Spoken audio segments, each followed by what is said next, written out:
안녕하십니까. 신의균의 국방TV 시큐리티 뉴스입니다. 자, 오늘도 이스라엘 상황 전해드리도록 하겠습니다. 이 가자 지구로의 지상군 투입이 점점 늦춰지고 있는 가운데 그 늦춰지고 있는 이유가 지금 이 바이든 대통령이 이스라엘을 방문하는 것도 있고 또 미 지상군이 본격적으로 같이 행동하기로 한 것 같습니다. 이 지역을 담당하는 미 중부군 사령관이 참모들을 총 출동시켜서 이스라엘 방문해서 지금 지상군 합동작전 회의를 하고 그리고 이 가자지구 내에 이 지하시설이 워낙 많기 때문에 굉장히 큰 피해가 쌍방간에 우려되죠. 뭐 그런 부분에 대해서 민간인 피해 그리고 이스라엘군의 피해를 최대한 줄이는 그런 방법으로 모색이 되고 있는데 어떤 장비, 어떤 무기가 동원될지 보고요. 그리고 지금 유럽이 이 무슬림들의 시위, 폭동 등으로 완전히 지금 난장판이 되고 있는데 어떻게 변해가고 있는지 보겠습니다. 첫 번째입니다. 이번 이스라엘과 하마스의 충돌이 서방 세계와 이슬람 세계의 문명 충돌 양상으로 번질 우려가 커지고 있는 소식 여러 차례 전해드리고 있습니다. 벨기에에서 충격적인 사건이 벌어진 데 이어 이탈리아와 독일, 프랑스에서도 무슬림들이 성전을 외치면서 벨기에 총격과 유사한 사건이 각지에서 터질 수 있다는 유럽 시민들의 공포가 급속도로 확산되고 있습니다. 자신을 IS 출신이라고 소개하며 벨기에 수도 브뤼셀 도심 한복판에서 권총을 난사했던 무슬림 불법 이민자가 사건 이후에도 자동 소총을 들고 오토바이를 탄 채 도심에서 난동을 피운 것으로 드러나 벨기에는 물론 유럽 각국 시민들이 큰 충격에 빠졌습니다. 범행 전 자신을 알라의 전사라고 소개한 이 범죄자는 올해 45세의 튀니지 출신 불법 체류자 압데살렘 라수에드로 확인됐는데요. 이 자는 브뤼셀 시내에서 권총을 난사해 무고한 시민 5명을 살해한 뒤 자동 소총을 들고 오토바이에 탄 채 사방에 총기를 난사하고 다녔습니다. 벨기에 경찰은 이 자를 쫓고 있지만 현지 시각으로 10월 17일 오전까지도 아직 이 자의 행방을 찾지 못하고 있는데요. 벨기에에는 아프리카에서 넘어온 수만 명의 무슬림 불법 체류자들이 있고 이른바 진보 활동을 자처하며 쌍파피에 인권 활동을 벌이는 자들이 이들을 비호하고 있어 추적이 쉽지 않은 것으로 전해졌습니다. 문제는 이 같은 사건들이 유럽 전역에서 계속되고 있다는 점입니다.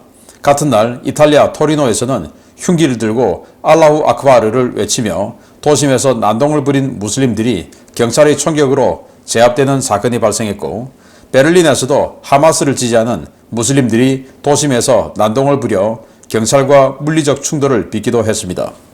런던에서는 하마스의 폭력 행위가 정당하다며 시위를 갔던 무슬림들을 비판하던 유대계 영국인이 무슬림 불법 체류자들로부터 집단 린치를 당하는 사건이 발생했고 네덜란드 로텔담에서도 무슬림 불법 체류자들이 길거리로 쏟아져 나와 유럽에서의 이슬라믹 지하드를 외치는 대규모 시위를 벌이기도 했습니다.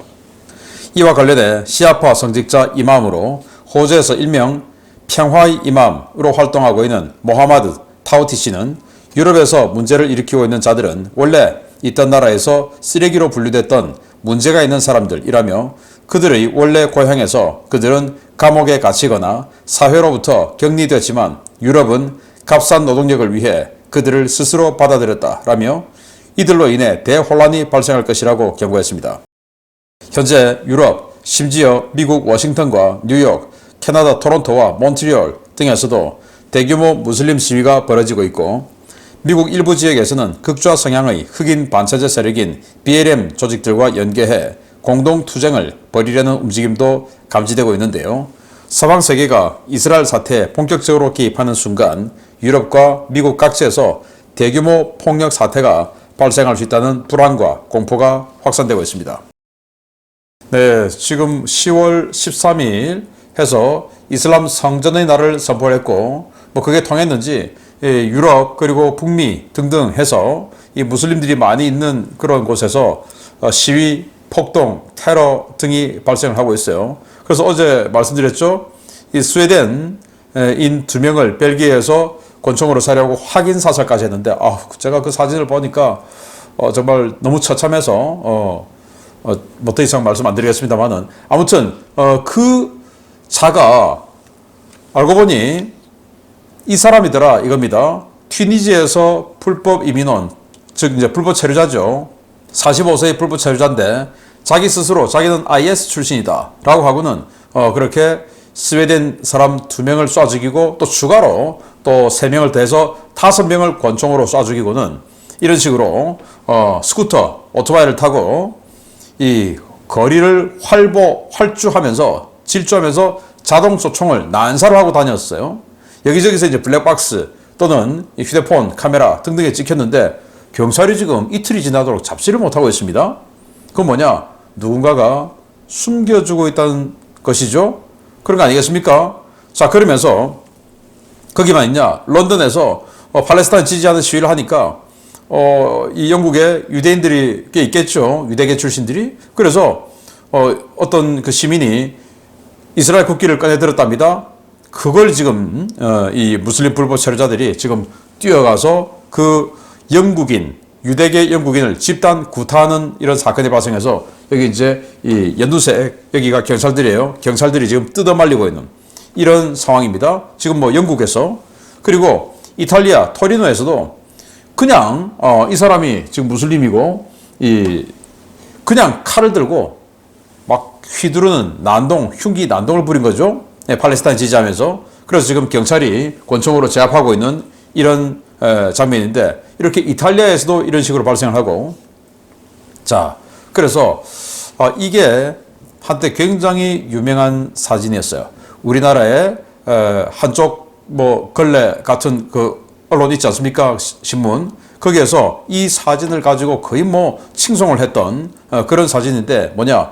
벨기에 인권 운동가들이 국적제도, 신분증, 국경 다 없애고 무슬림 수용하라 라고 하는 이 피켓 들고 있는 이거 보여주면서 그래 우리도 그래야 돼 하고 했던 우리 정말 이 걸레 같은 이 언론이 있었는데 있죠 지금도 거기에서 사용했던 사진인데 벨기에 인권 운동가들 그 덕분에 혹시나 이번 5명의 벨기에 무고한 시민이 죽은 건 아닐까요?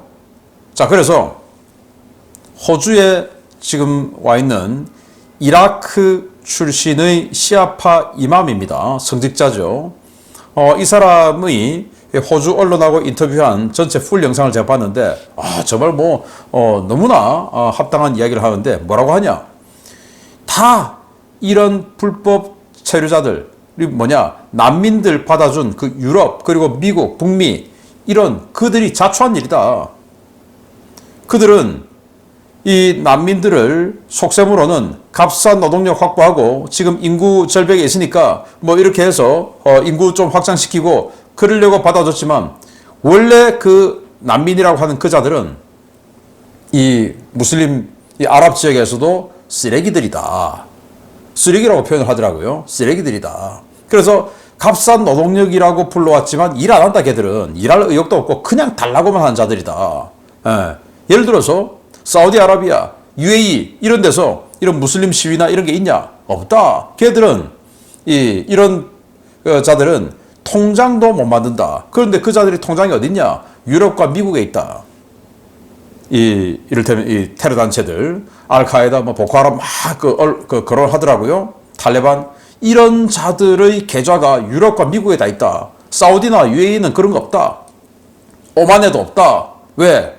거기는 이런 쓰레기 무슬림들이 없기 때문이다. 라고 하면서 이 마크롱 프랑스 대통령 등등 해서 그 메르켈 전 총리죠.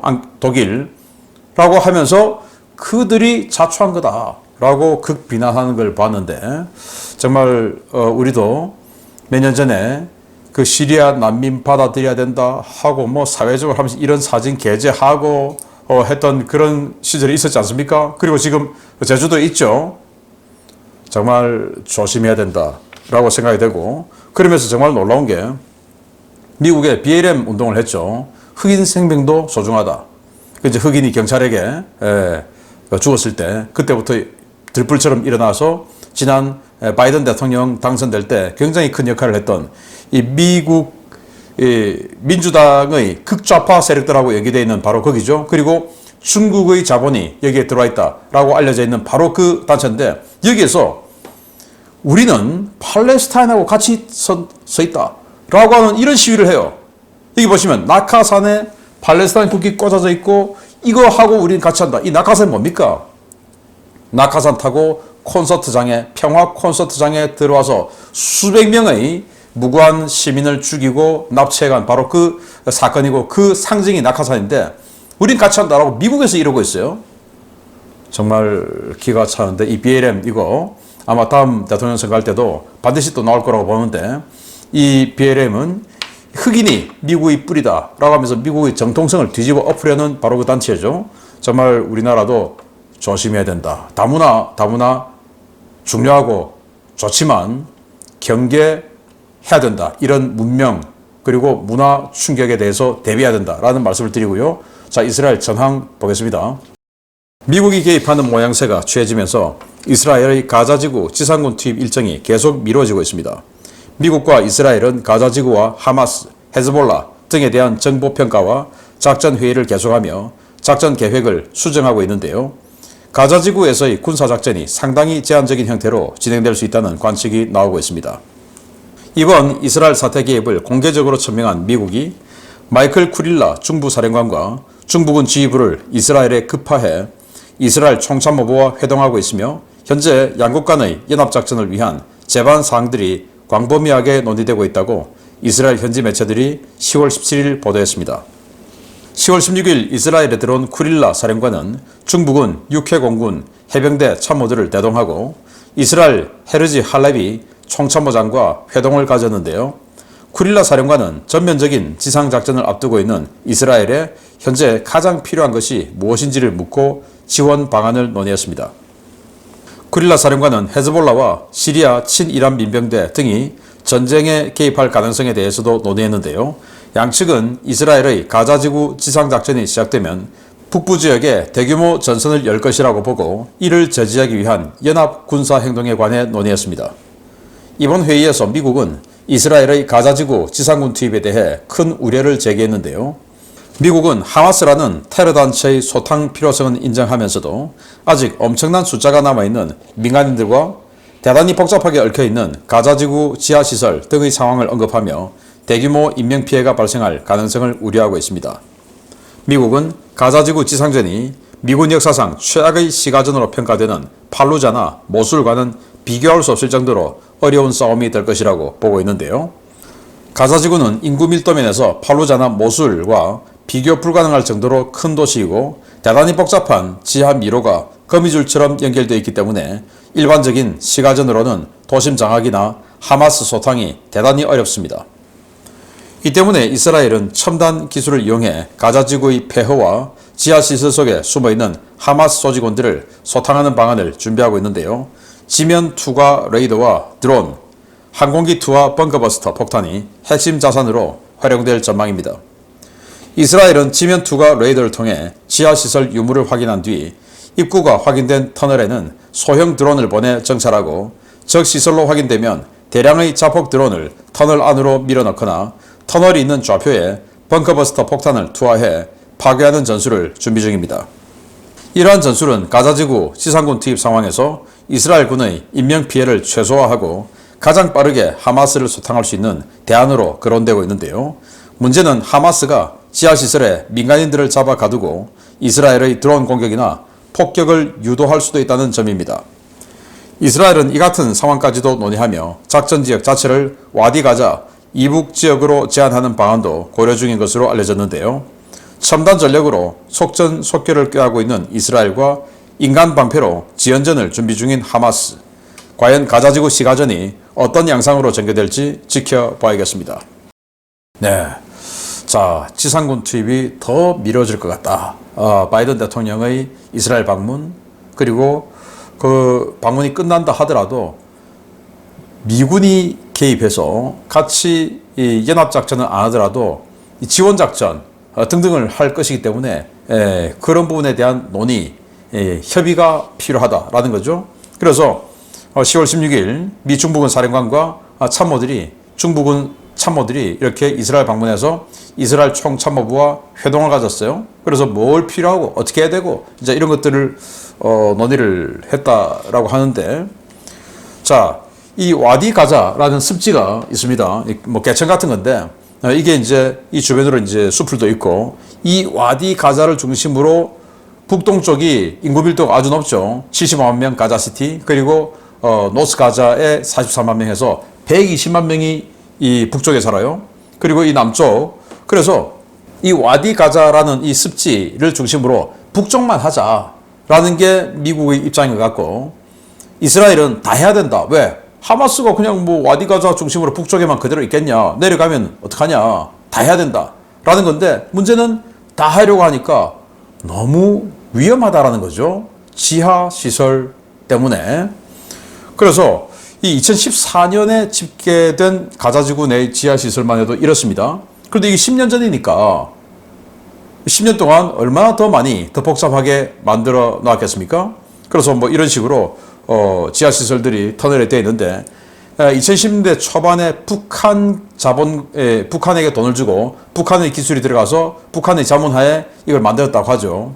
그래서 이번에 이 지역에 들어가서 지하 시설이 어떻게 되어 있냐를 확인하면 우리가 뭐 통일전에서 북한과의 전쟁에서도 참조점이 될 것도 같은데 이 지하 시설에 이 하마스들이 민간인들을 끌고 또는 납치된 이 인질들을 끌고 들어가서 있다라는 가능성이 굉장히 높다라는 겁니다. 그래서 이를테면 지하 시설이 있든지 말든지 지하 시설이 식별되면 그냥 뭐 우리였으면 열압력탄 확 그냥 쏴고 집어넣어 버리면 그 지하 시설을 동굴 하나 그냥 다 초토화시켜 버릴 텐데 라고 생각하지만 그게 인질 또는 민간인들이 집단적으로 들어가 있을 가능성 때문에 열압력탄 사용하지 못하고 그래서 이제 엑스텐더 같은 드론 날려서 꼬불꼬불 날려서 민간인이냐 또 하마스냐를 확인하고 민간인이 없다 그러면 거기다 벙커버스터 꽂고 이래야 된다라는 겁니다. 그래서 지금 우리가 우크라이나 전쟁 1년 8개월째 들여다보고 있지만 그 우크라이나가 6월 달부터 반격 공세에 나섰을 때 지금 넉 달이 지났지만 아직도 큰 진격을 못하고 있는 이유가 뭐냐. 참호가 그 참호지대를 돌파하는 게 워낙 어렵더라 이거예요. 그리고 시가전 하나, 정착초원 하나 돌파하는데 정말로 어렵더라는 거예요. 그런데 하다못해 참호도 어려운데 여기는 이 지하시설이 거미줄처럼 되어 있는데 이거 하나하나 소탕하는데 얼마나 큰 피해를 입게 될 거냐. 그리고 얼마나 더 오래 걸릴 거냐. 라고 상상한다면 이거 진짜 오래 걸릴 거구나. 그냥 뭐 지상에서 이스라엘군하고 하마스하고 후다닥 붙으면 하루 이틀 만에 끝나겠지만 이게 아니고 하마스는 지하에서 생존 투쟁을 할 거다. 그러니 이게 얼마나 오래 걸릴 거냐. 그리고 이 지하시설에 그들이 오랫동안 생존할 수 있는 각종 물자들 바보가 아니라면 미리 준비를 해놨겠죠. 이런 것들. 그래서 이거 보시면 이 가자 지구와 이스라엘을 분리하는 그 방법이 있지 않습니까? 그런데 지하로 이렇게 동굴 파서 올 것을 대비해서 그 방벽도 아주 깊게 기초를 파서 밑으로 쑥 집어넣어서 방벽의 기초를 올려놓고 그리고 이제 방벽을 세웠다는 거예요. 그런데 하마스는 그 지하 깊숙하게 있는 그 방벽의 뿌리 그 밑으로 해서 이런 식으로 이스라엘 쪽으로 동굴 입구를 또 내놨다는 겁니다. 그래서 지금 이제 이 이스라엘군이 이 가자 지구에서 이스라엘 쪽으로 들어온 지하 터널의 입구를 발견한 거예요. 마치 우리나라가 1단굴, 2단굴, 3단굴 발견한 거와 똑같은 거죠. 그래서 이스라엘군이 들어가면 하마스가 이 지하 터널을 통해서 이스라엘 후방으로 나와서 테러 행위 할 수 있죠. 그래서 이스라엘은 지금 각 지역에 자경단을 구성하고 있는데 300여 개의 자경단, 이스라엘 전역에 자경단을 만들고 있다. 왜? 어디로 튀어나올지 모르니까 이런 준비까지 하고 있다라는 거고. 그래서 이 지하 시설이 어떻게 될지 모르니 이렇게 지면 투과 레이더, 이거 지금 뭐 이탈리아 그 지하 유적을 지면 투과 레이더로 발견한 건데 이런 식으로 해서 자 여기 뭔가 동굴이 있다. 그리고 사람이 있다. 이런 것들을 확인을 하고 그리고는 이제 벙커버스트로 꽂아버리다든지 아니면 엑스텐더 같은 어제 제가 그 동영상 보여드렸지 않습니까? 해서 소형 드론 집어넣어서 여기 민간인이 있냐, 인질이 있냐 확인하고 없다. 그럼 벙커버스터 꽂아버리고 아니면 열압력탄 해서 그냥 소멸시켜버리고 이런 작전으로 들어갈 거다라는 건데 자 이게 정말 뭐 얼마나 앞으로 큰 피해를 이스라엘군도 있겠습니까? 그리고 제가 아까 알려드렸듯이 이렇게 이스라엘군이 진짜로 지상작전에 들어가면 지금 뭐 유럽에서 아주 그냥 뭐 맛보기로 보여주고 있는 저 무슬림들의 어떤 뭐 테러라든지 폭동이라든지 이런 것들이 아마 들불처럼 타올라서 괴롭히지 않을까라고 생각되는데, 이러다가 진짜 제3차 세계대전, 문명 충돌이 발생하는 건 아닌가라는 우려가 드는데요. 우려 속에 계속 살피면서 알려드리도록 하겠습니다. 마치겠습니다. 감사합니다.